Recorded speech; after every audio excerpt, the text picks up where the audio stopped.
अगर होता है तो अरे हो वाह, गया। हो गया हो गया। हो गया माता जी। नहीं, अभी भी हुआ नहीं है, हो रहा है। ओके। माता जी, ओवर टू यू। मंगलाचरण कर लेते हैं एक बार साथ में। मम ज्ञानतिमिरन्दस्य ज्ञानाञ्जनं शलाकया चक्षुरुन्मिलितं येन तस्मै श्रीगुरवे नमः। श्रीचैतन्यमनोभीष्टं स्थापितं येन भूतले स्वयं रूपा गता मह्यं ददाति स्वपदान्तिकम्। हे कृष्ण हे कृष्ण करुण सिंधु दीनबंधु दीनबन्धु जगतपते जगत्पते गोपेश गोपिका गोपिका कांता राधा कान्ता कांता राधा कान्ता नमस्ते। नमस्ते। तप्त कांचन गौरंगी राधे वृंदावनेश्वरी वृषभानुस्ते देवी प्रणमामि देवी हरिप्रिय। प्रणमामि हरिप्रिय। जय श्री कृष्ण चैतन्य प्रभु नित्यानंदा श्री अद्वैत गदाधर शिव सादि गौर भक्त वृंदा। हरे कृष्णा कृष्ण कृष्ण हरे हरे, हरे राम राम राम हरे हरे। नमामि विष्णु पदाय कृष्ण पृष्ठाय भूतले श्रीमति भक्ति वेदांत स्वामी इति नाम्ने नमस्ते सरस्वती देवे गौरवाणी प्रचारिणे निर्विशेष शून्यवादी पाश्चात्य देशतारिणे। ओके माता जी। माता जी हरे कृष्णा। माता जी आज हम 15, 16 और 17 चैप्टर करेंगे और सबसे पहले शुरू करेंगी अनामिका माता ji 15 chapter. Hare Krishna. Over to Anamika माता जी। हरे कृष्णा। हरे कृष्णा सभी को। तो मैं शुरू करती हूँ। आज का विषय है रागात्मिका भक्ति। अध्याय 15 में हम इसके विषय में समझेंगे। इससे पहले हम देखते हैं। हरे कृष्णा माता जी स्लाइड। हरे कृष्णा। तो इसमें हम हरे कृष्णा कुमुद माता जी स्लाइड शेयर कर रही हैं क्या? हरे कृष्णा।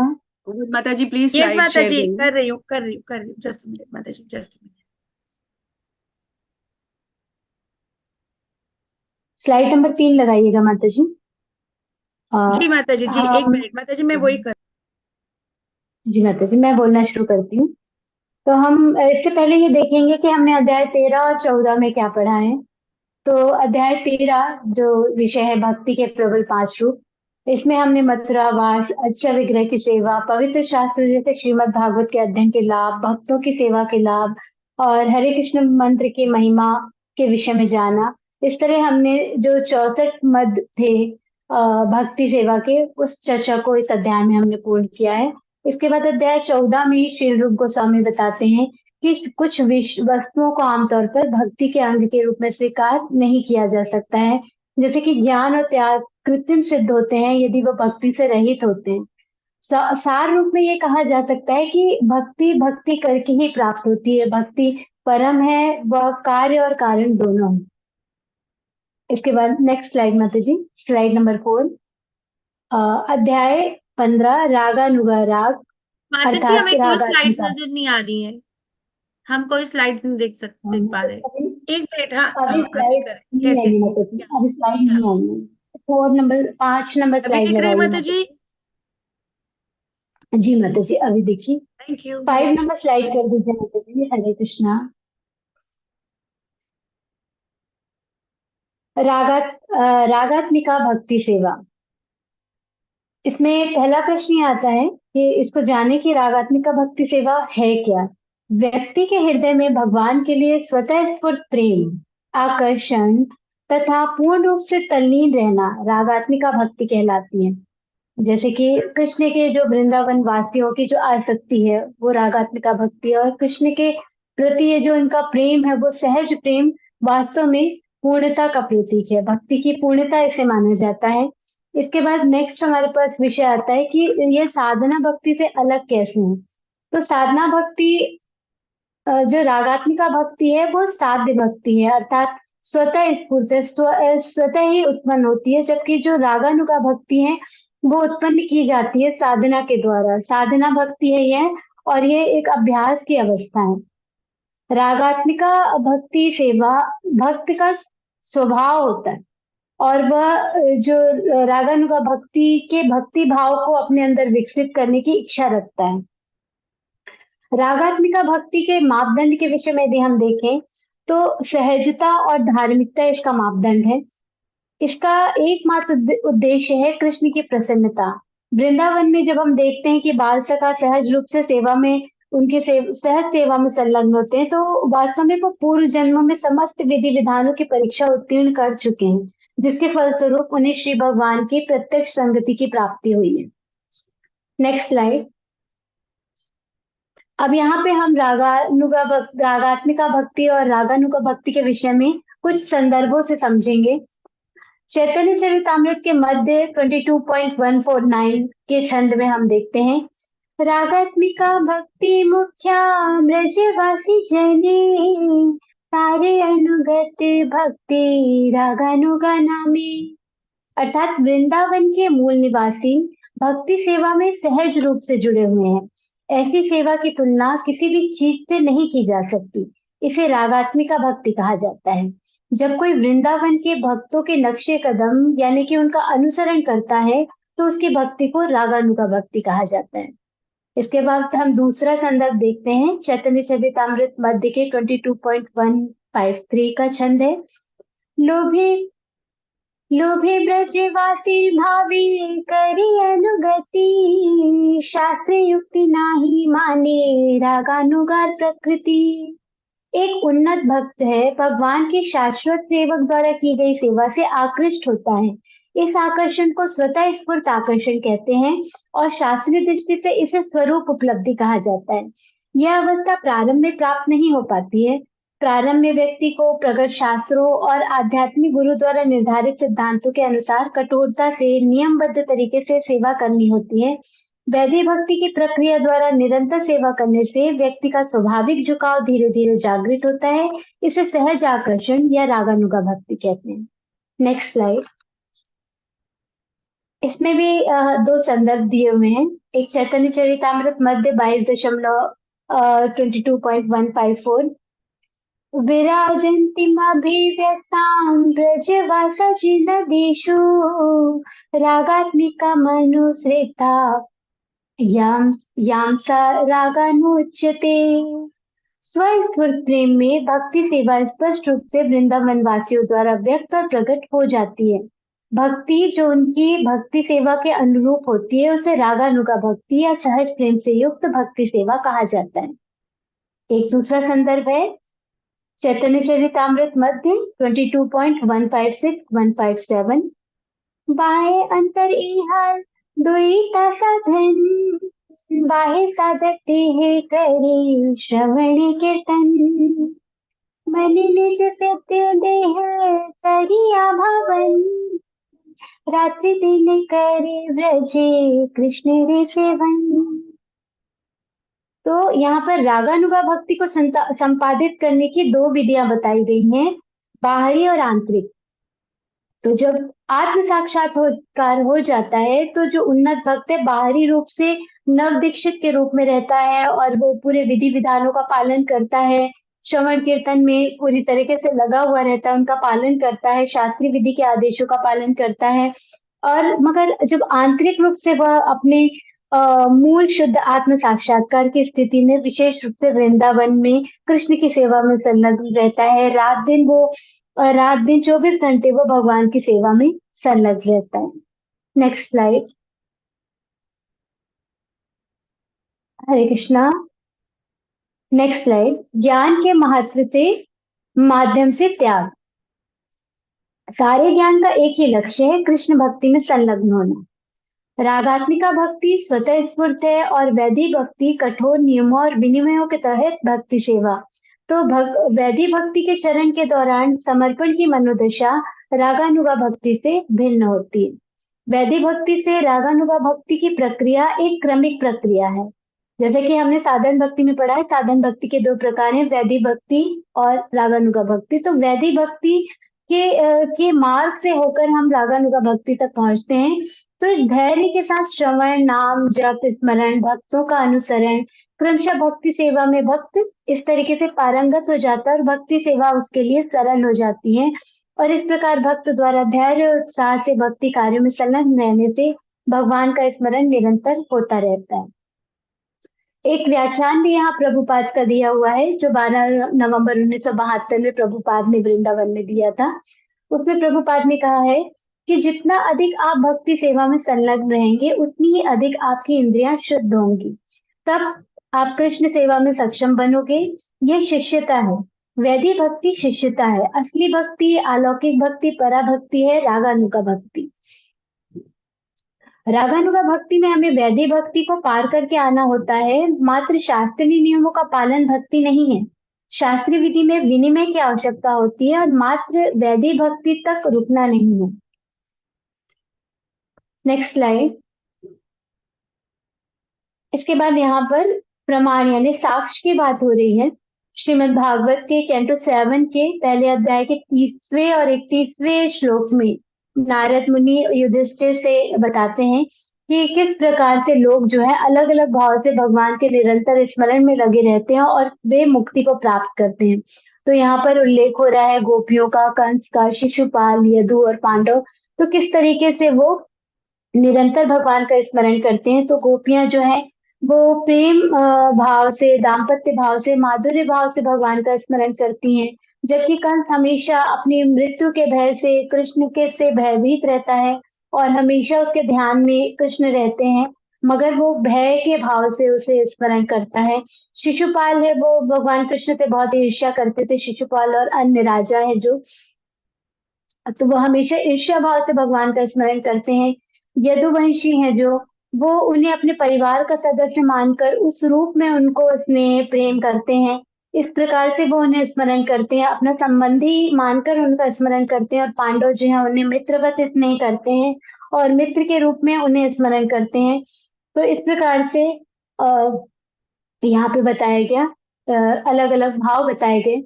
मगर यहाँ पर प्रभुपाद फिर एक प्रश्न लेकर आते हैं और उसका उत्तर भी प्रभुपाद ने दिया है कि क्या कंस, शिशुपाल और गोपियां, इन सब की मंजिल जो, मतलब जो उन्हें भगवान को स्मरण करता है उसे मुक्ति प्राप्त होती है। एकाग्र होकर यदि वो भगवान का स्मरण करता है तो उसे मुक्ति प्राप्त होती है। तो क्या गोपियों, कंस और शिशुपाल की मंजिल एक ही है? तो यहाँ पर प्रभुपाद बताते हैं कि यद्यपि इन सबों का केंद्र बिंदु भगवान है और सभी भक्तों को वैकुंठ प्राप्त होता है, किंतु फिर भी इन दोनों प्रकार के जीवों में अंतर है।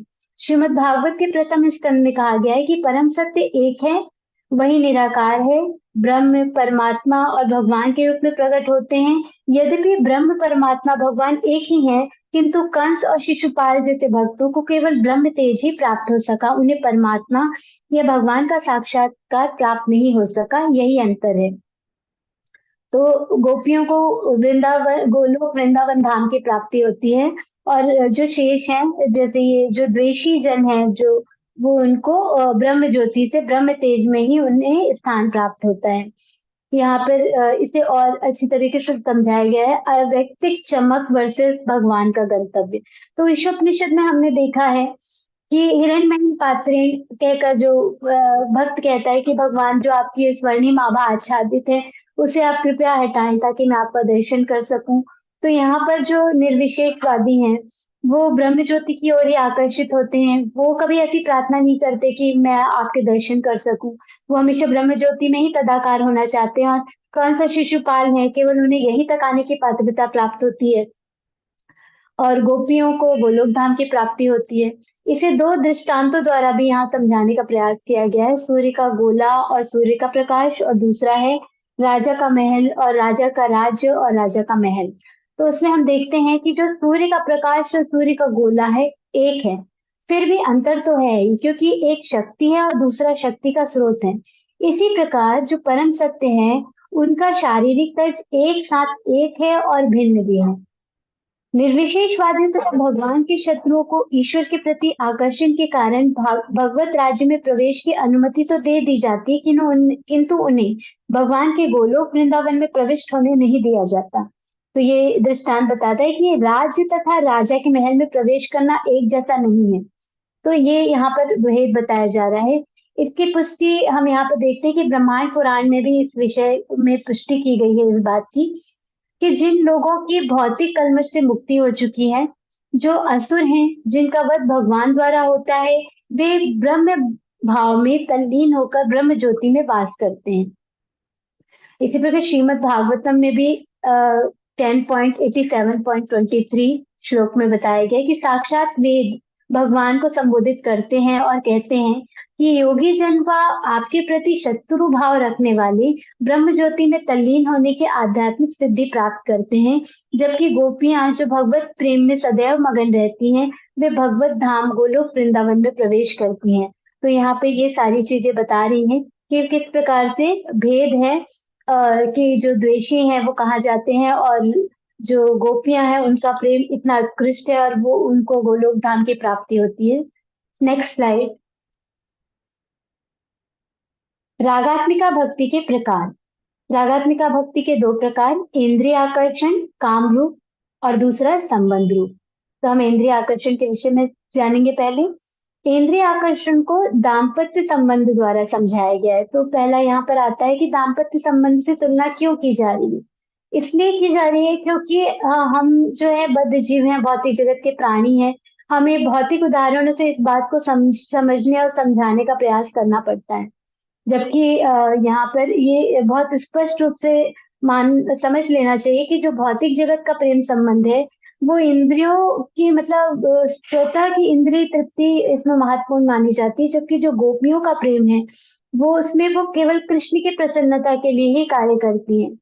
और इसलिए यहाँ पर जो हमारे दाम्पत्य संबंध है उसमें क्या अंतर है और जो गोपियों का जो प्रेम है वो दिव्य प्रेम है उसमें क्या अंतर है। तो गोपियों का कृष्ण के प्रति जो प्रेम है वो भौतिक प्रेम संबंधों जैसा नहीं है, यह दिव्य आध्यात्मिक प्रेम है, अर्थात यह उत्कृष्ट और शुद्ध प्रेम है। चैतन्य चरितामृत में सोने और लोहे की उपमा दी गई है। जो भौतिक प्रेम है उसे सोना लोहे की उपमा दी गई है और जो गोपियों का प्रेम है उसे सोने के सदृश माना गया है। कहा गया है कि संसारी प्रेम जो है, जो संसारी प्रेम होता है वास्तव में उसमें प्रेरणा अलग अलग होती है। कि जो संसारी प्रेम होता है वो जब तक सामने वाला आपको प्रसन्न रखता है, आपकी प्रसन्नता के लिए कार्य करता है, तब तक वो प्रेम रहता है। और जबकि गोपियां जो हैं वो हमेशा कृष्ण की प्रसन्नता के लिए ही चिंतित रहती हैं और सदैव उसी के लिए प्रयास करती हैं। ये इसमें भेद है।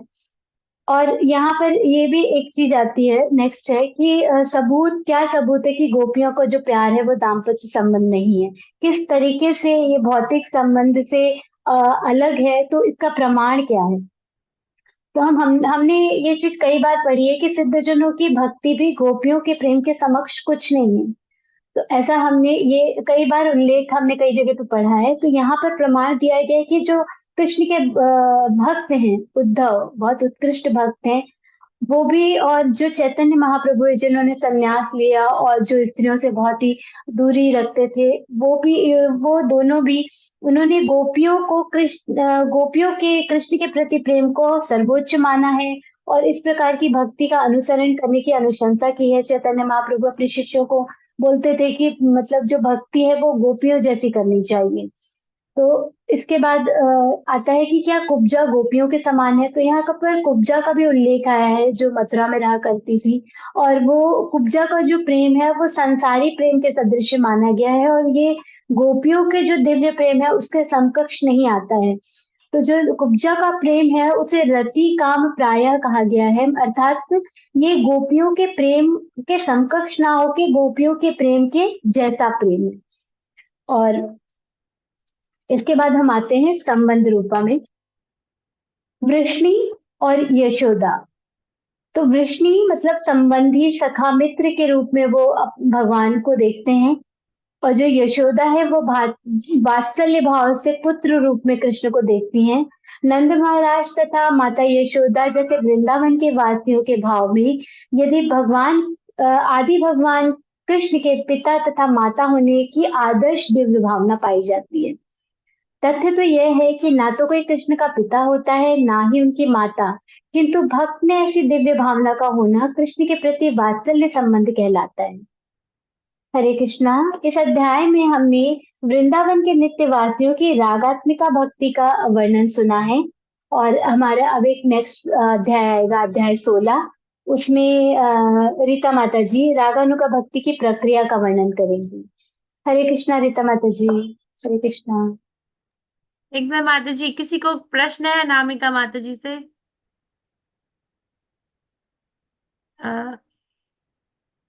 Okay, so will go to Rita माता जी। Thank you. Okay. Hare Krishna माता जी, हरे कृष्णा सभी को। तो अभी तक हमने अध्याय 15 में रागात्मिका भक्ति के बारे में जाना, जो कि वृंदावन वासियों के वृंदावन के शाश्वत निवासियों की सहज भक्ति सेवा है। अब हम 16वें अध्याय में सहज भक्ति का वर्णन है, ये पढ़ेंगे इसके बारे में कि उसकी क्या प्रक्रिया है और उसे व्यवहार में कैसे लाया जाए। हम सब जानते हैं कि साधना भक्ति दो प्रकार की होती है, वैदिक भक्ति और रागानुगा भक्ति। अब हम ये जान लेते हैं कि रागानुगा साधना भक्ति क्या है। रागानुगा साधना भक्ति एक उन्नत अभ्यास है जिसका उद्देश्य है वृंदावन के शाश्वत पूर्ण निवासियों की जैसी मनोदशा को विकसित करना, क्योंकि उनमें कृष्ण के प्रति स्वतः स्फुरित राग वात्सल्य संबंध में पाया जाता है। ऐसे व्यक्ति जो वृंदावन वासियों या वृष्णियों कौन होते हैं? जो द्वारका में रहने वाले कृष्ण के संबंधी हैं, उन्हें वृष्णिगण या वृष्णियों का बोला जाता है। तो ऐसे व्यक्ति जो वृंदावन वासियों या वृष्णियों जैसे कृष्ण के नित्य भक्तों के पद चिन्हों का अनुसरण करना चाहते हैं, वे रागानुगा भक्त कहलाते हैं। अब रागानुगा भक्त की क्या पात्रता है, यानी क्या एलिजिबिलिटी है? उसके लिए एक भक्त को क्या होना चाहिए कि उसको एक विशिष्ट संबंध में कृष्ण की सेवा करने की प्रबल इच्छा होनी चाहिए। अब इस इच्छा को कैसे प्राप्त किया जाए, इसके बारे में हमें शास्त्रों तथा आचार्यों से सुनकर कि कैसे वृंदावन के शाश्वत निवासी सहज रूप में विभिन्न प्रेमपूर्ण भावों में कृष्ण की सेवा करते हैं, यह इच्छा प्राप्त की जा सकती है। क्योंकि वृंदावन वासी तथा वृष्णिगण में कृष्ण के प्रति राग में प्रेम नित्य विद्यमान रहता है, और वैदिक भक्ति करते हुए कोई भी भक्त आगे चलकर उन्नत अवस्था में कृष्ण की सेवा करने की प्रबल इच्छा अपने आप उसमें विकसित हो जाती है। परंतु यह योग्यता कैसे या कब प्रकट होती है? जब एक विशेष तरीके से कृष्ण को प्रसन्न करने के लिए विलक्षण अत्यधिक इच्छा या भगवान के लिए लौल्यम या लोभ उत्पन्न हो। तो यदि कोई अगर भक्त में कोई अन्य इच्छा हो तो वो भगवान के लिए लोभ हो ही नहीं सकता। और ये लोभ कब आता है? जब मनुष्य में समस्त भौतिक कल्मश का लोप हो जाता है। ये ऐसी स्थिति को अनर्थ निवृत्ति कहते हैं। अब हम समझ लेते हैं कि यह अनर्थ निवृत्ति क्या है। यदि कोई व्यक्ति गोपियों जैसे भक्ति में प्रेम का अनुकरण करता है, परंतु संसारी मनोवृत्ति के प्रति उसका कुत्सित आकर्षण प्रकट होता रहता है, तो दिव्य प्रेम का ऐसा प्राकट्य मात्र नकल होता है, जो कि निरर्थक है। क्योंकि जब कोई गोपियों के प्रेम में सिद्धांतों की ओर सचमुच आकृष्ट होता है, तो उसके चरित्र में संसारी कल्मश का लेश भी ढूंढने को नहीं मिलता। अतः मनुष्य को चाहिए कि अनर्थ निवृत्ति प्राप्त करने के लिए प्रारंभ में ही शास्त्रों तथा गुरु के आदेशों के अनुसार वैदिक भक्ति का दृढ़ता से पालन करे, और भौतिक कल्मश से मुक्ति प्राप्त करने के पश्चात ही गोपियों और वृंदावन के भक्तों के चरण चिन्हों पे चलने की आकांक्षा करे। माता जी नेक्स्ट स्लाइड प्लीज। रागानुगा साधना भक्ति के प्रकार। अब हम ये जान लेते हैं कि रागानुगा साधना भक्ति के कितने प्रकार होते हैं। हम 5 प्रकार के बारे में जानेंगे। सबसे पहला है कि रागानुगा साधना भक्ति एक विशेष भक्त के साथ कृष्ण को याद करना। तो ये भक्त कौन सा हो, ये आकांक्षी रिश्ते पर निर्भर करता है, और ये आकांक्षा यानी एस्पिरेशन जो है वो कैसे विकसित करें। तो इसके लिए शारीरिक और मानसिक दोनों रूपों से वृंदावन की शरण लेने की आवश्यकता है। क्योंकि यदि संभव हो तो मनुष्य को सशरीर व्रजभूमि यानी वृंदावन में रहना चाहिए, और व्रजधाम के भक्तों का अनुसरण करते हुए सदैव भगवान की सेवा में रत रहना चाहिए। यदि सशरीर संभव ना हो तो कहीं भी इस स्थिति में रहते हुए ध्यान किया जा सकता है। जब मनुष्य वास्तव में भौतिक कल्मश से मुक्त हो जाता है, तो वह सदैव वृंदावनवासी भक्तों का स्मरण कर सकता है और उन्हीं के समान कृष्ण से प्रेम कर सकता है। ऐसी मनोवृत्ति या भाव जब विकसित हो जाते हैं, तो वह सदैव ही वृंदावन में वास करता है। अतः सेकंड पॉइंट है आंतरिक और बाहरी सेवा के माध्यम से स्मरण। तो इसके लिए चाहिए कि भक्त एक सिद्ध भक्त की गतिविधियों का आंतरिक रूप से ध्यान और मानसिक रूप से पालन करे। क्योंकि जैसे जो भक्त कृष्ण भावना वृत्त में आगे बढ़ जाते हैं, वो निरंतर भक्ति में तल्लीन रहते हैं। तो उसे चाहिए कि वह सिद्धि प्राप्त कर लेने पर भी अपने को प्रकट ना करे। जब तक वह सशरीर वृंदावन में रहे, तो उसे नव दीक्षित की भांति ही आचरण करना चाहिए। जब उसे भगवान के साथ अपने वास्तविक संबंध की अनुभूति हो जाए तो वह भगवान के किसी भक्त विशेष के मार्गदर्शन में वैधि सेवा करते हुए अपने भीतर भगवान का चिंतन कर सकता है और उस भक्त का अनुसरण करते हुए दिव्य भावों को विकसित कर सकता है। परंतु उसे सिद्ध प्रणाली से सतर्क रहना चाहिए, क्योंकि सिद्ध प्रणाली उन लोगों द्वारा अपनाई जाती है जो कि विशेष अधिकारी नहीं है और जिन्होंने भक्ति का अपना ही मार्ग बना रखा है। वे कल्पना करते हैं कि वे अपने को भगवान का पार्षद सोचने मात्र से ही उनके पार्षद बन गए। तो इस सिद्ध प्रणाली का अनुसरण करने वाले वैष्णवों के छदम संप्रदाय को प्राकृत सहजिया कहते हैं। श्रील रूप गोस्वामी के अनुसार ऐसे कार्य भक्ति के आदर्श मार्ग में बाधक हैं। इसलिए भक्तों को चाहिए कि सहजियों से सावधान रहें और सिद्ध प्रणाली को अस्वीकार करें। श्रील रूप गोस्वामी कहते हैं कि हम कृष्ण के रागानुगा प्रेम विकसित कर लेने के बाद भी विधि विधानों का पालन करते रहे, यानी हमें विधि विधानों को के पालन को नहीं छोड़ना है, चाहे रागानुगा प्रेम विकसित हो जाए तब भी। विधि विधानों के जो 9 प्रकार हैं उनमें से कोई भी विभाग को जिसमें कि मनुष्य की स्वाभाविक रुचि हो उसमें लग जाना चाहिए। जैसे कोई श्रवण में, कोई कीर्तन में, कोई मंदिर की सेवा में लग सकता है। अतः जो शेष 6 भक्ति के प्रकार हैं, स्मरण, पाद सेवनम, वंदनम, अर्चनम, साख्यम, आत्मनिवेदम को पूरे मन योग से संपन्न करना चाहिए। तो अब हमारा तीसरा आता है साधना की गतिविधियों का प्रदर्शन। साधना की गतिविधियों का प्रदर्शन या करना, जैसे कि अभी हमने 6 चैप्टर में 64 मूलभूत सिद्धांत पढ़े थे, उनको वो भक्त अस्वीकार नहीं करता, लेकिन अपनी सेवा के लिए सबसे अनुकूल प्रथाओं पर ध्यान केंद्रित करता है। उदाहरण, वह सुनना नहीं छोड़ता, वह अधिक सुनता है, जिससे कि उसकी विशेष सेवा भावना का पोषण होता रहता है। फिर कृष्ण के प्रति रागानुगा भक्ति कृष्ण या उनके शुद्ध भक्त की कृपा से ही विकसित हो सकती है। कभी कभी ये रागानुगा साधना भक्ति की यह विधि पुष्टि मार्ग कहलाती है, जो कि ये पॉइंट नंबर 4 है। पुष्टि का अर्थ है पोषण या वर्धन और मार्ग का अर्थ है रास्ता। रागानुगा भक्ति के भाव के विकास से सर्वोच्च स्तर तक भक्ति का पोषण होता है, इसलिए इसे पुष्टि मार्ग कहा जाता है। वल्लभ संप्रदाय, जो वैष्णव धर्म के विष्णु स्वामी संप्रदाय से संबंधित है, इसी पुष्टि मार्ग से कृष्ण की पूजा करते हैं। जैसे गुजरात के भक्तगण बाल कृष्ण की पूजा पुष्टि मार्ग से ही करते हैं। हरे कृष्णा। माता जी नेक्स्ट स्लाइड प्लीज। अब रागानुगा साधना भक्ति के प्रकार अभी हम कंटिन्यू हैं, ये 5वां पॉइंट है। रागानुगा साधना भक्ति के 2 और प्रकार हो सकते हैं, एक कामानुगा और एक संबंधनुगा। तो वृंदावन की गोपियों अथवा द्वारका की रानियों के चरण चिन्हों पर चलते हुए जो भक्ति की जाती है वह कामानुगा या माधुर्य भक्ति कहलाती है। कामानुगा माधुर्य प्रेम का विकास उन्हीं में संभव है जो पहले से ही वैदिक भक्ति में विशेष रूप से मंदिर में राधा कृष्ण की पूजा में लगे रहते हैं। ऐसे भक्त अर्चा विग्रह को प्रति रागानुगा प्रेम विकसित कर लेते हैं और वो गोपियों के साथ भगवान के प्रेम विनिमय का श्रवण करके इन लीलाओं के प्रति धीरे धीरे आकृष्ट होते हैं। यहाँ पे एक प्रश्न उठता है कि क्या कृष्ण के प्रति माधुर्य प्रेम केवल स्त्रियों को होता है? नहीं। क्या इसके पात्र क्या पुरुष हो सकते हैं? हाँ, क्योंकि भौतिक शरीर का आध्यात्मिक प्रेम से कुछ लेना देना नहीं रहता। स्त्री चाहे तो कृष्ण की सखी बनने का भाव विकसित कर सकती है और पुरुष चाहे तो वृंदावन की गोपी बनने का भाव विकसित कर सकता है। इसका वर्णन पद्म पुराण में मिलता है, जहाँ की एक बहुत सुंदर कथा है।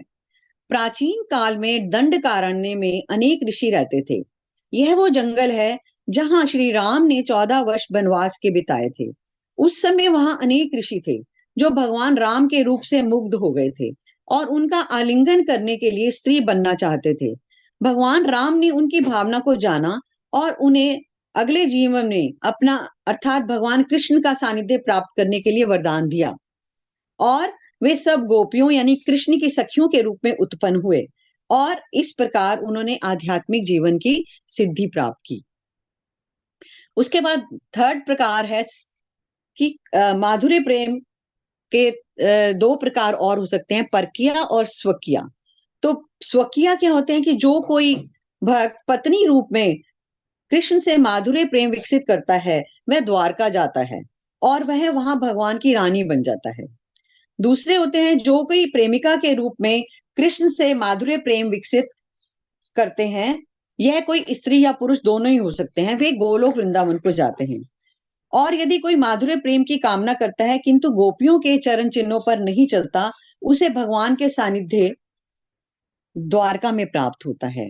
इसका उदाहरण महाकूर्म पुराण में मिलता है।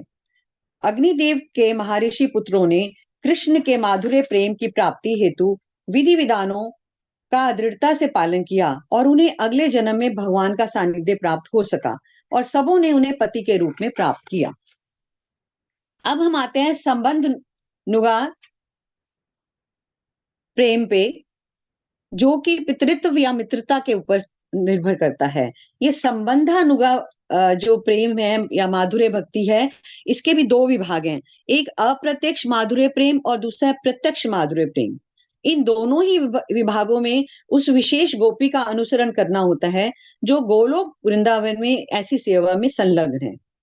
भगवान से माधुर्य प्रेम में प्रत्यक्ष संलग्न रहने को केली कहा जाता है, जिसका अर्थ है भगवान से सीधा संयोग होना। प्रत्यक्ष रूप में कुछ भगवान के पिता का या सखा बनना चाहते हैं, उसके भी दो प्रकार हैं। एक है सीधे भगवान का पिता बनने का प्रयास करना और दूसरा है नंद महाराज का अनुसरण करते हुए कृष्ण के पिता होने की चेष्टा करना।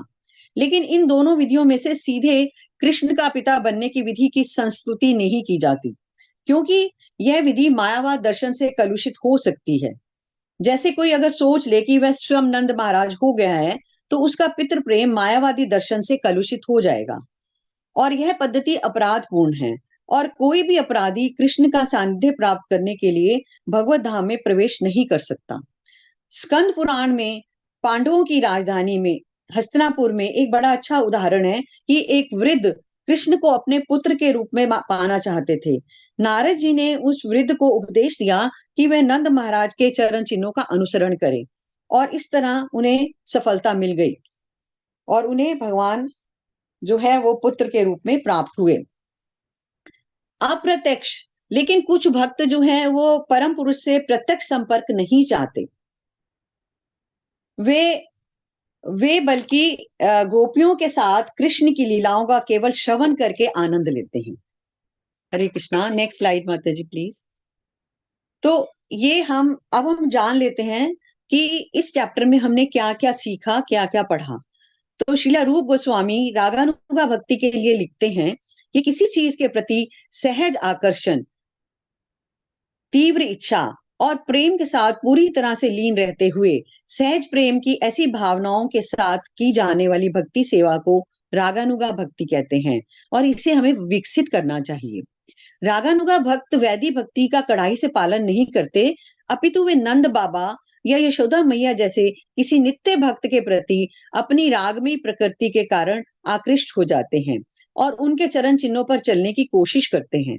उनमें किसी भक्त विशेष जैसा बनने की आकांक्षा का क्रमिक विकास होता है और यह क्रिया रागानुगा कहलाती है। नेक्स्ट स्लाइड प्लीज माता जी। रागानुगा भक्ति का पालन करने की इतनी उत्सुकता तब तक संभव नहीं है जब तक कि अनर्थ निवृत्ति की अवस्था ना प्राप्त हो जाए। इसलिए उन्नत भक्त को चाहिए कि वह सिद्धि प्राप्त करने पर भी वह उसे प्रकट ना करे और जब तक वह सशरीर है उसे नवदीक्षित की भांति ही आचरण करना चाहिए। वह भगवान के किसी भक्त विशेष के मार्गदर्शन में वैदी सेवा करते हुए अपने भीतर भगवान का चिंतन कर सकता है, उस भक्त विशेष का अनुसरण करते हुए दिव्य भावों को विकसित कर सकता है। नेक्स्ट स्लाइड प्लीज माता जी। परंतु उसे भक्त को सिद्ध प्रणाली को अस्वीकार करना चाहिए, क्योंकि यह प्रणाली उन लोगों द्वारा अपनाई जाती है जो कि विशेष अधिकारी नहीं है।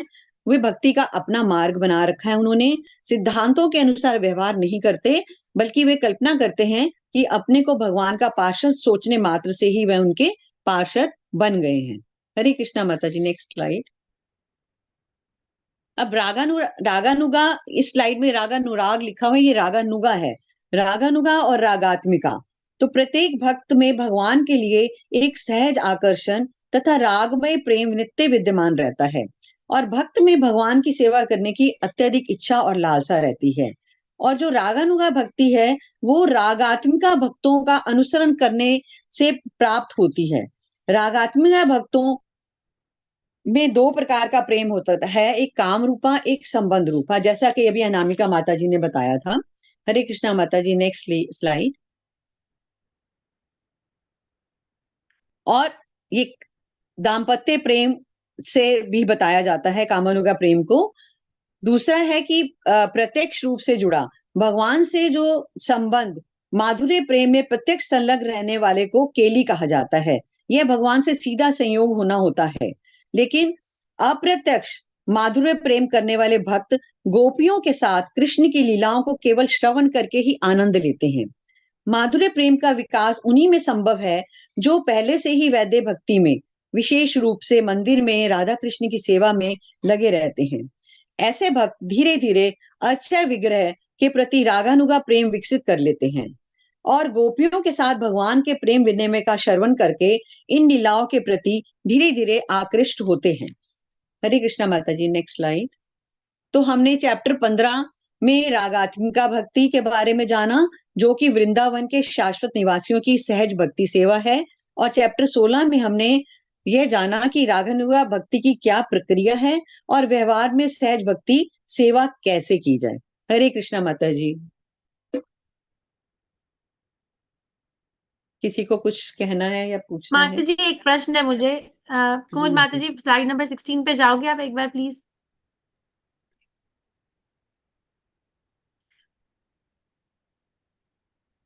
स्लाइड नंबर माता जी 15। 16 पर ये जो यहाँ पे लिखा है, जब तक शरीर में आंतरिक रूप में से सोचें भगवान को और एक विशेष सहयोगी का पालन करने, ये समझा सकते हैं आप इसका क्या मतलब है? मतलब हाँ माता जी, यही था ना कि जब तक वो सशरीर है तो उसे नवदीक्षित की भांति आचरण करना चाहिए और वह भगवान के किसी भक्त विशेष के मार्गदर्शन में वैदिक सेवा करते हुए अपने भीतर भगवान का चिंतन कर सकता है और उसे उस भक्त के विशेष का अनुसरण करते हुए दिव्य भावों को विकसित करना है।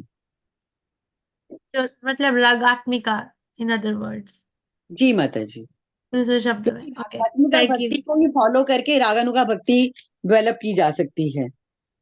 एक तरीका है ये, हाँ ठीक है, थैंक यू, बहुत धन्यवाद। किसी को और प्रश्न है रीता माता जी से? हरे कृष्णा ओके माता जी, देन, ओवर टू मनी माता जी। मनी माता जी अब नेक्स्ट चैप्टर 17 लेंगी। हाँ जी, हरे कृष्ण माता जी, एक सेकंड माता जी। मनी माता जी 1 मिनट, स्पॉटलाइट।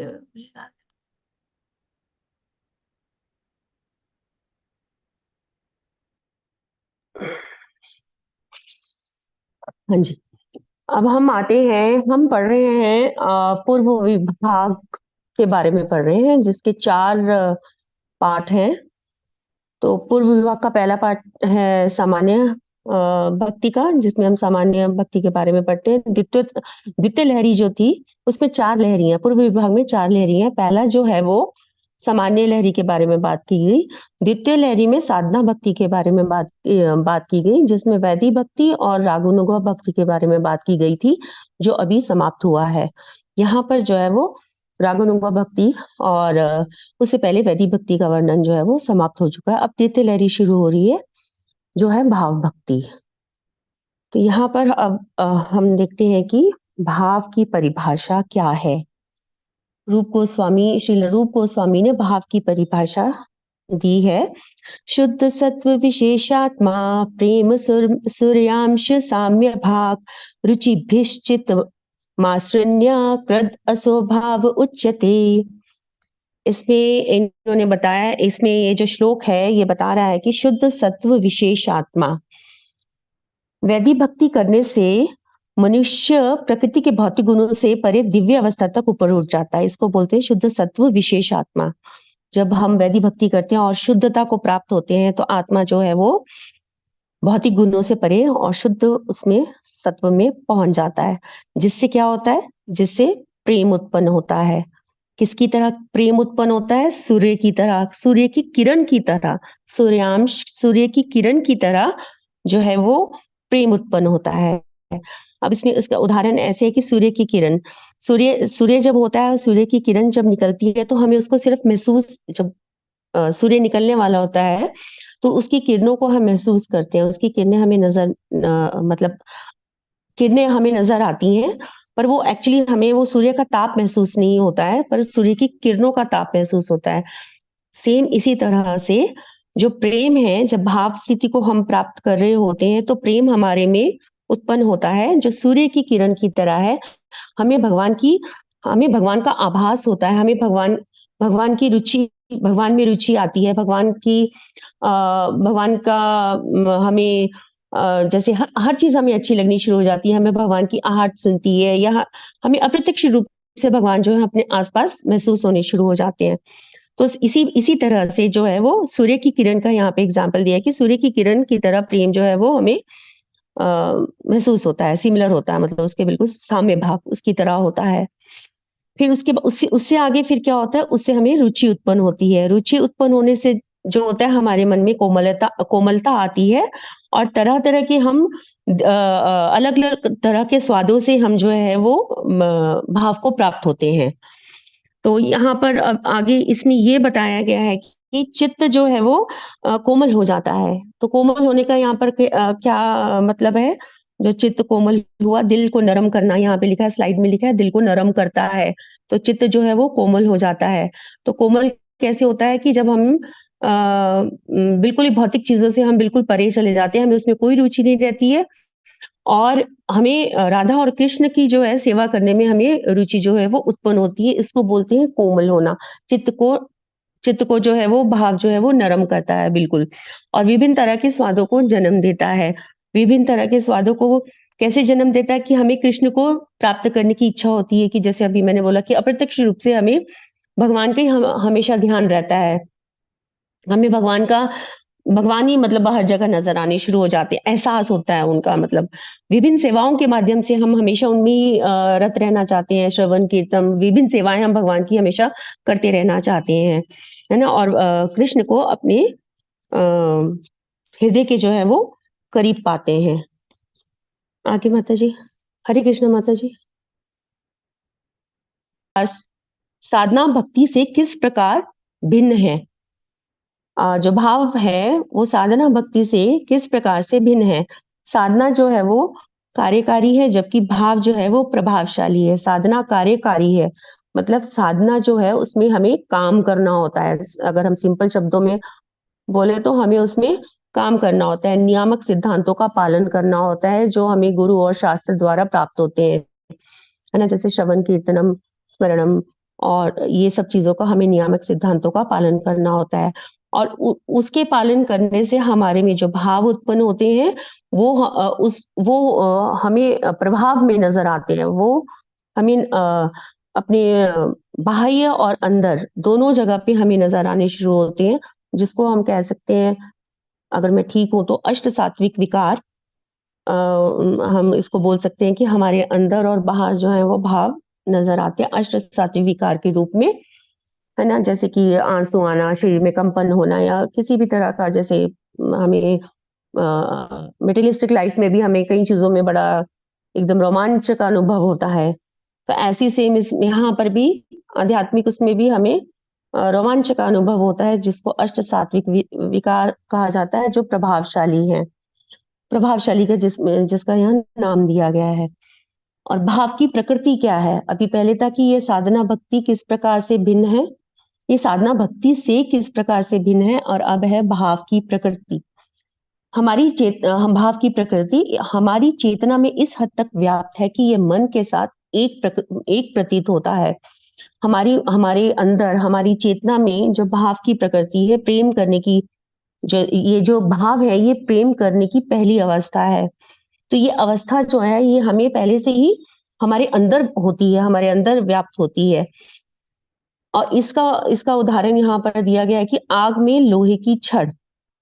तो जैसे कि अब लोहे की छड़ है वो गर्म, अगर हम आग में डालेंगे और उसको अगर हम हिट करेंगे, उसको अगर हम तोड़ने की कोशिश करेंगे तो वो टूटेगा, पर उसका जो कंपोजिशन है वो चेंज नहीं होगा, मतलब उसके जो अंदर का जो है वो चेंज नहीं होगा। जैसे जैसे हम इसको इस बात से भी शायद समझ सकते हैं कि दुर्वासा मुनि और अम्बरीश महाराज के उदाहरण से, कि दुर्वासा मुनि ने अम्बरीश महाराज को बहुत तंग किया, है ना, उनको बहुत ज्यादा संकट में डाला, पर फिर भी अम्बरीश मुनि महाराज ने अम्बरीश महाराज ने उनके भाव जो थे, वो चिंतन जो था उनका लगातार भगवान के चरण कमलों की तरफ लगा रहा, वो हटा नहीं बिल्कुल भी। तो ये जो है ये जो भाव है हमारे, वो हमारे अंदर तक होते हैं, हमारे हमारे मन के साथ ही प्रतीत होते हैं हमें। और अगर ये लगातार बने रहते हैं, इनका सातत्य अगर बना रहता है अंदर भी और बाहर भी, तो इसको समाधि कहा जाता है। ठीक है ना। और अब आगे है भाव कैसे प्राप्त होता है, भाव किस प्रकार से हम प्राप्त कर सकते हैं, जिसके 2 प्रकार हैं, साधना भक्ति के माध्यम से और विशेष कृपा के माध्यम से। साधना भक्ति के माध्यम में भी 2 प्रकार है, वैधि साधना भक्ति और रागानुगा साधना भक्ति।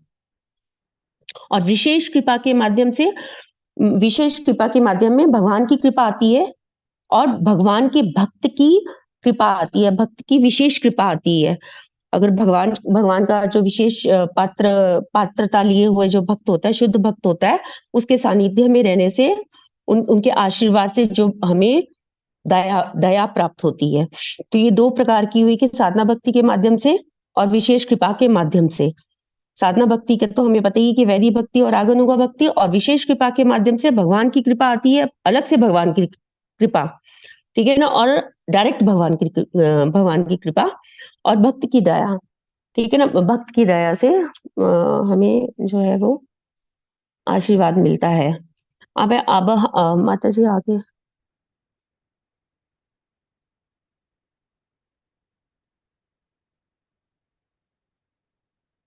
भाव को कैसे प्राप्त करें। अब यहाँ पर साधना भाव को हम कैसे प्राप्त करेंगे, यहाँ पे दो तरीके से है ना, कि विशेष साधना भक्ति से और विशेष दया से। तो साधना भक्ति से हम अभी यहाँ पर जो इस स्लाइड में साधना भक्ति की बात हो रही है, साधना भक्ति से हम किस तरह से भाव को प्राप्त कर पाएंगे। तो साधना भक्ति से हम वैदिक साधना भक्ति से और रागानुगा साधना भक्ति होती है। तो इसके उदाहरण, जो वैदिक भक्ति का उदाहरण दिया गया है, नारद मुनि का उदाहरण दिया गया है भागवतम से, श्रीमद् भागवतम से 1.5.28, जिसमें श्लोक आता है, इत्थम शरद प्रवृषिको ऋतु हरे, ऐसे श्लोक उसमें है, मैं पूरा नहीं, मैंने लिखा है। तो नारद मुनि जी का जो वर्णन है वो इस प्रकार से है कि उन्होंने इसका जो भावार्थ है, इस श्लोक का जो भावार्थ है वो इस प्रकार से कि इस प्रकार 2 मौसमों, वर्षा ऋतु और शरद ऋतु के दौरान मुझे इन महान आत्मा वाले संतों को लगातार भगवान हरि की शुद्ध महिमा का गान सुनने का अवसर मिला।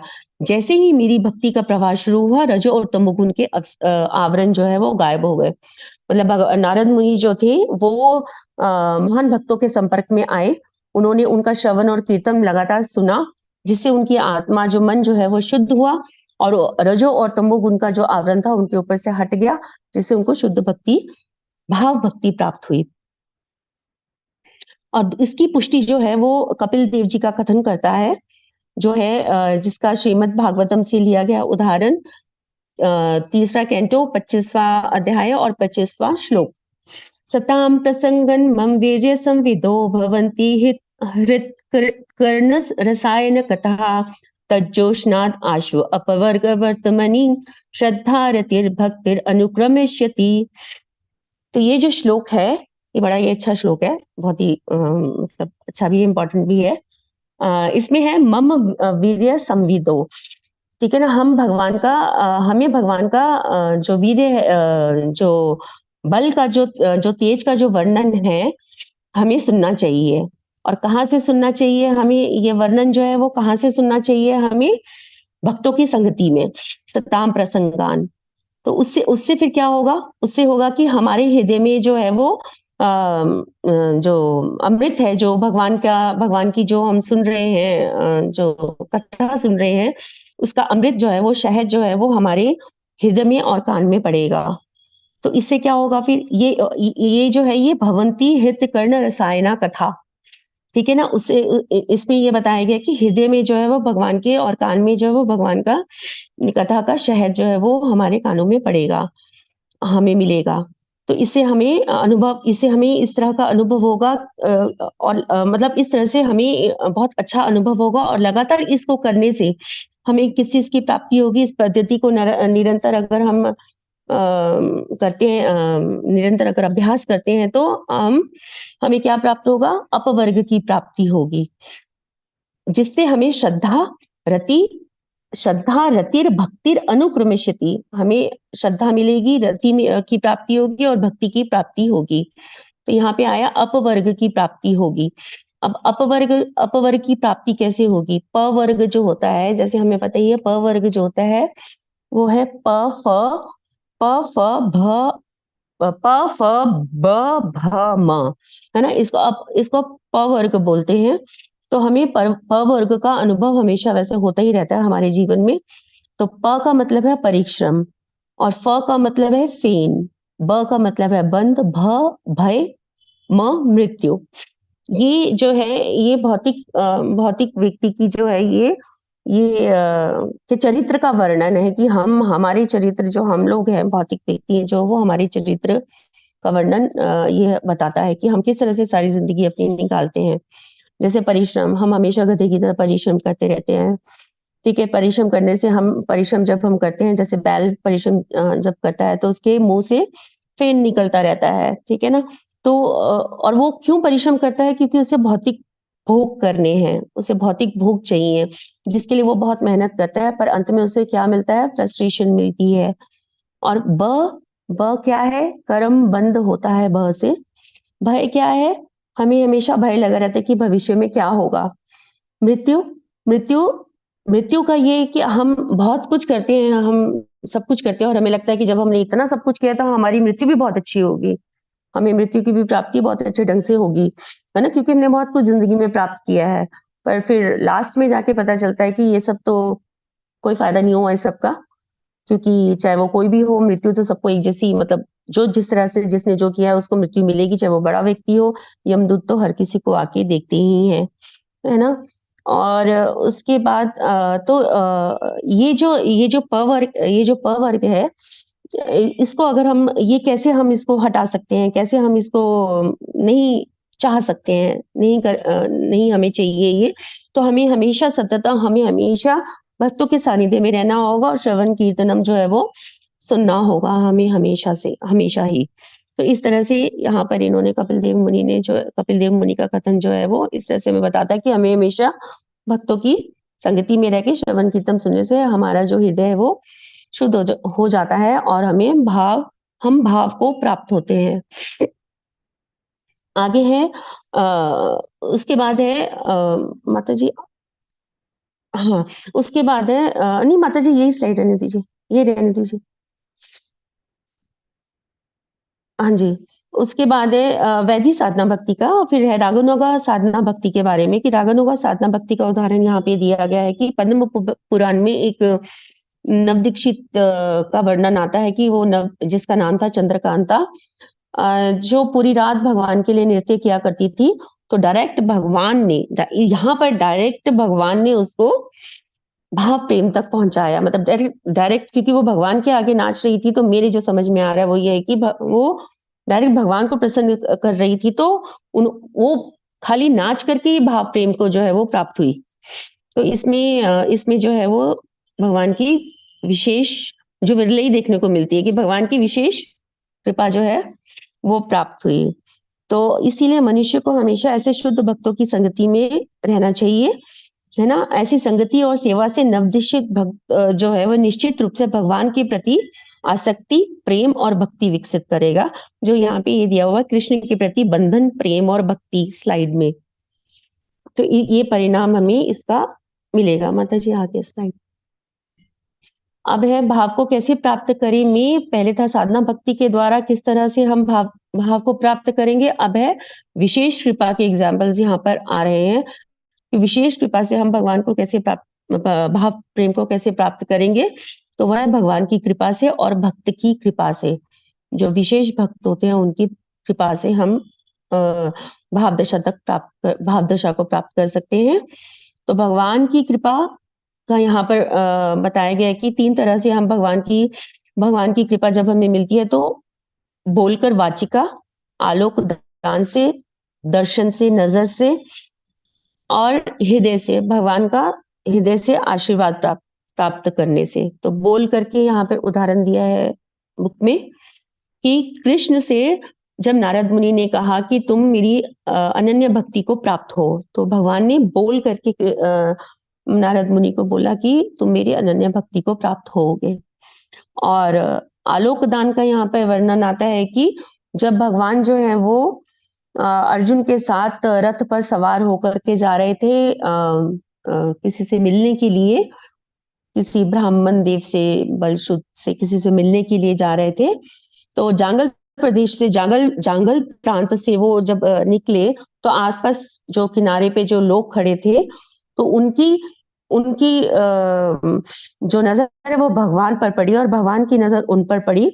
तो उनको उसी समय ही भाव प्रेम जो है उनका विकसित हो गया। उनको भगवान को देखने मात्र से ही उसी समय ही वो भाव प्रेम को प्राप्त हुए। तो ये उदाहरण जो आता है, ये आता है स्कंद पुराण से, ठीक है। और जांगल प्रांत की ये निवासी थे। और हृदय से जो है वो भगवान को प्राप्त, हृदय से जो भगवान ने आशीर्वाद दिया। जब भगवान प्रसन्न होते हैं, तो या कोई भी भक्त भी प्रसन्न होता है, तो वो क्या आशीर्वाद देता है कि जब देखता है कि ये सामने वाला जो नव दीक्षित है वो इतनी श्रवण कीर्तन हमेशा भगवान की उसमें ही सेवा में लगा हुआ है, तो वो दिल से फिर आशीर्वाद देते हैं। तो इसी प्रकार से हृदय से जो आशीर्वाद निकला वो सुखदेव गोस्वामी को गर्भ में सुखदेव गोस्वामी ने प्राप्त किया।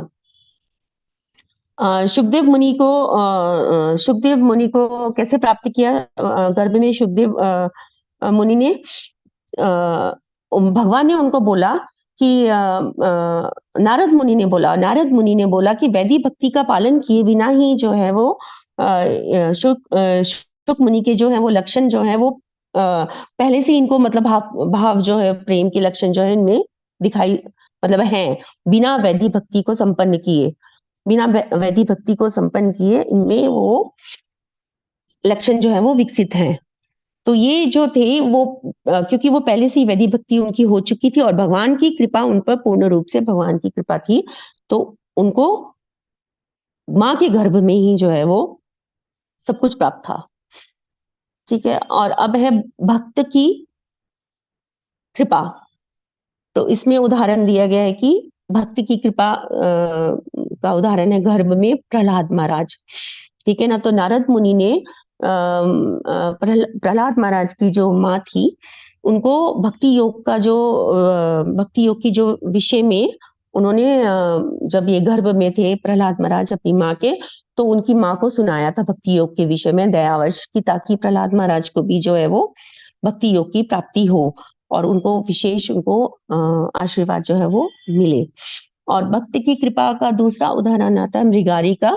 शुद्ध मृगारी का आता है कि जो हमने शायद बहुत बारी सुना भी है कि शिकारी था मृगारी, जो नारद मुनि की कृपा से, नारद मुनि की संगति की वजह से उसमें इतने ऐसे भाव उत्पन्न हुए कि वो शिकारी जो पशुओं को अधमरा ही छोड़ देता था मार करके, और उसको उसमें बहुत खुशी मिलती थी। और नारद मुनि की विशेष कृपा से उसने वो सब चीज छोड़ी और एक वक्त ऐसा उसमें भाव उत्पन्न हुआ कि वो चींटियों को भी मारने के वक्त वो अपने पैर इधर उधर करता था कि चींटियां मेरे पैर के नीचे ना आ जाए। तो ये है कि विशेष भक्त की जब कृपा होती है, तो भगवान की जो भक्त होते हैं उनकी कृपा होती है, उसका उदाहरण यहाँ पर है। तो ये खत्म हुआ यहाँ पर इसका भाव भक्ति का, ये सामान्य वर्णन था भाव भक्ति का। और अभी जो आगे चैप्टर्स में वर्णन आएगा वो विस्तार से भाव भक्ति का वर्णन आएगा। और इसकी जो समरी है लास्ट में जो है कि वैदिक भक्ति से इस शुद्ध प्रेम को 2 शर्तों पर भगवान के माता जी आगे वाली स्लाइड कर दीजिए। इस शुद्ध प्रेम को 2 शर्तों पर भगवान के सर्वोच्च व्यक्तित्व को प्राप्त किया जा सकता है, परमानंद से बाहर और स्वयं भगवान के सर्वोच्च व्यक्तित्व की अकारण कृपा से। तो इसका ये हुआ कि वैधी भक्ति और रागानुगा भक्ति से भाव और मर्सी प्राप्त होती, दया प्राप्त होती है, और दया इन दोनों से प्रेम जो है वो विकसित होता है। हरे कृष्णा माता जी, हरे कृष्णा। धन्यवाद माता जी। माता जी आप स्लाइड नंबर 4 पे जाओगे एक बार। माधवी मणिमयी माता जी, हाँ जी। आपने मोर वो क्लैरिफिकेशन के, मैं गलत तो नहीं समझ रही, आपने अपने स्पीच में बोलते हुए कहा था कि मैंने लिखा वैदेही साधना भक्ति से शुद्ध सत्व तक पहुंच सकता है एक भक्त।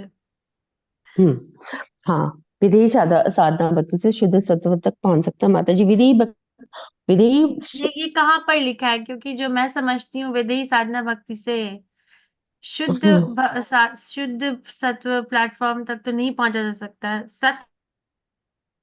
क्रमिक विकास, सत्व तक पहुंचा जा सकता क्रमिकता है। से माता जी। और एक रागात्मिका माता जी, सॉरी हाँ जी रिपीट माता कर जी, दें, हाँ जी, हाँ जी माता जी। रिपीट कर देंगे? मैंने आपको काट दिया था, मैं सुन नहीं पाई। हाँ, नहीं माता जी, मैं ये कह रही हूँ कि शुद्ध सत्व की विशेष स्थिति तक पहुंचा जा सकता है। वो इस तरह से कि हम, जैसे अगर हम वैदिक साधना भक्ति जब हम करते हैं तो हम रागानुगा भक्ति को प्राप्त करते हैं, है ना। फिर उसके बाद हम भाव तक पहुंचते हैं, फिर उसके बाद हम प्रेम तक पहुंचते हैं। तो शुद्ध सत्व मतलब कि जब हम तीनों भौतिक प्रकृति के जो तीनों गुण हैं, तीनों नहीं, रजो और तमोगुण, हाँ, रजो तमो और सतो से ऊपर जब हम उठते हैं माता जी, है ना, तो फिर वो शुद्ध सत्व की प्राप्ति हो जाती है माता जी। शुद्ध सत्व तो उसी को आप बोलेंगे आगे ना, आगे बहुत। पढ़ रहे हो ना, सिर्फ वैदेही साधना भक्ति से शुद्ध सत्व तक नहीं, इसका संदर्भ इसमें इस अध्याय में दिया हुआ है। माता जी ये देखो, वैदिक भक्ति करने से मनुष्य प्रकृति के भौतिक गुणों से परे दिव्य अवस्था तक वास्तव में ऊपर उठ जाता है। तो ये इसका आया शुद्ध पर सत्व वहां पे विशेष शुद्ध आत्मा। सत्व तो नहीं लिखा ना। हाँ, शुद्ध सत्व नहीं लिखा है। ओके, पर जो थैंक श्लोक यू। था माता जी नहीं, एक मिनट, जो श्लोक था माता जी, जो श्लोक था, है ना, तो उसमें माता जी है ना, शुद्ध सत्व विशेष आत्मा, शुद्ध सत्व विशेष आत्मा, है ना। हाँ, उसका मतलब ये भी नहीं है कि वैदेही साधना भक्ति से शुद्ध सत्व तक पहुंचा जाए। आपने अच्छा, ठीक है बोला माता था, जी। तो क्लैरिफाई करी थी कि शुद्ध सत्व विशेष आत्मा, मतलब वो आत्मा जो है वो कृष्ण भक्ति में लीन हो सकती है जो शुद्ध सत्व में है। पर यहाँ पे ये नहीं है कि विदेही साधना भक्ति से शुद्ध सत्व तक पहुंचा जाता है। जब विदेही ठीक। साधना भक्ति मैच्योर हो जाती है और वो फिर रागानुगा भक्ति में जाती है, हाँ, फिर भाव हाँ, भक्ति में जाती है, तब। हाँ माता जी, हाँ जी, हाँ जी। Thank you. ओके, किसी को प्रश्न है माधवी मणिमयी माता जी से?